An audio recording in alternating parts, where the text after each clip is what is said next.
وَلِكُلِّ أُمَّةٍ جَعَلْنَا مَنسَكًا، اور ہم نے ہر امت کے لیے ایک قربانی کا نظام مقرر کیا، لِيَذْكُرُوا اسْمَ اللَّهِ عَلَىٰ مَا رَزَقَهُم مِّن بَهِيمَةِ الْأَنْعَامِ، تاکہ وہ اللہ کا نام لیا کریں ان مویشیوں پر کہ جو ہم نے انہیں عطا فرمائے ہیں۔ فَإِلَٰهُكُمْ إِلَٰهٌ وَاحِدٌ، تو جان لو تمہارا الہ ایک ہی اللہ ہے، واحد۔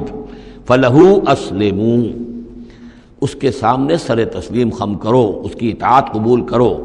یعنی ایسا نہ ہو کہ بس قربانی تو ہو رہی ہے، باقی سب حرام خوریاں ہو رہی ہیں، 10-10 ہزار 20-20 ہزار کا جانور لے کر اور اس کے فوٹو کھنچوا کر اخبارات میں شائع کیے جا رہے ہیں، ہے سارا حرام خوری کا نتیجہ۔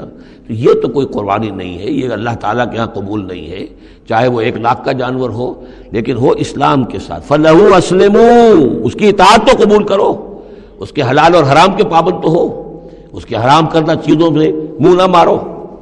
وَبَشِّرِ الْمُخْبِتِينَ، اور اے نبی بشارت دے دیجئے مخبتین کو، اخبات کہتے ہیں جو اپنے آپ کو پست کر لیں اللہ کے سامنے، تواضع اور عاجزی اختیار کرنے والے۔